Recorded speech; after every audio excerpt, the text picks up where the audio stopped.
I went off to Berkeley in 1967.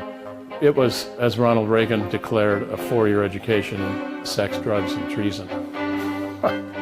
A lot of my peers felt like the revolution was right around the corner. People living off the grid, back to the land in harmony and justice for everyone. Marijuana would be legalized. Everyone would be out for life, liberty, and the pursuit of happiness.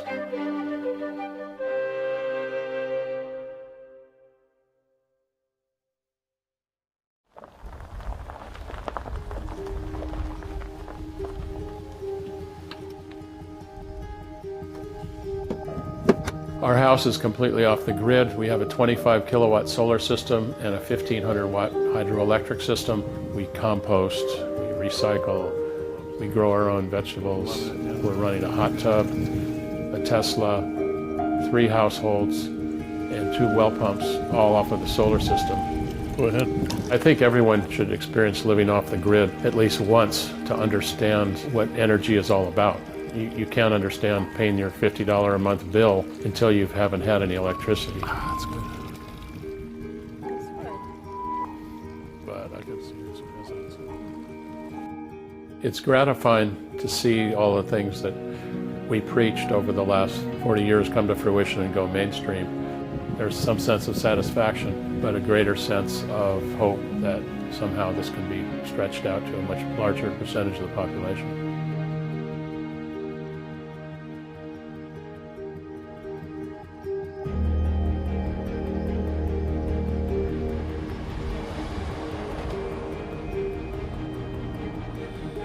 We had every hippie from the woods coming down to the store and just ecstatic that they could find everything in one place. The guy came in with a solar panel in his trunk. It's the first one we'd ever seen. It was this massive eureka moment for all of us because we'd heard about these from the space program, but no one had ever seen one. Sure enough, we sold those 3 in a week. We ordered 10, then we ordered 100, then we ordered 1,000, and they were just like flying out the door. At the same time, our outdoor marijuana growing began, so we catered for that market as well.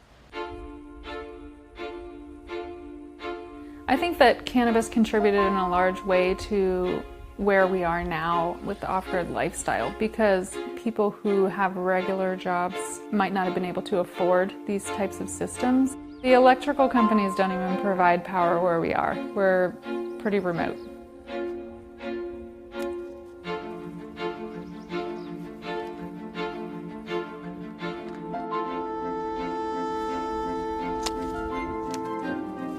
What John was doing back in the late 70s, early 80s was really monumental for people that lived off the grid out here. And when he started, it was like a fascinating idea that we could all really run our houses off of solar panels and make our own wind power. That sparked a lot of conversation, a lot of ideas, and really changed people's lives. So these are our batteries. So the power comes from the solar panels and goes in the building to some charge controllers. We've upgraded lots over the years. Nowadays we have a washing machine and dryer and a dishwasher and a TV, and we do all the things that everybody else does. For us, catching on was our goal, get it to go mainstream. So when we saw compact fluorescents in Costco and Walmart, that was a success, not a failure. The whole paradigm has changed of retail.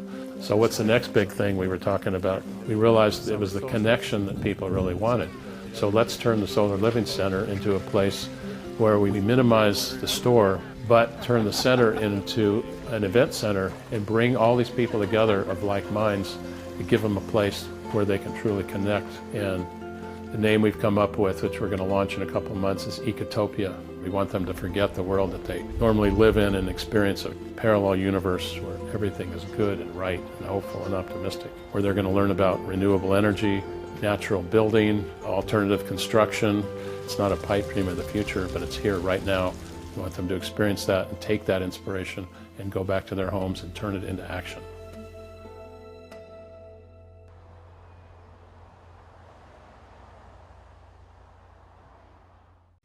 Hey, NBC News viewers, thanks for checking out our YouTube channel. Subscribe by clicking on that button down here and click on any of the videos over here to watch the latest interviews, show highlights, and digital exclusives.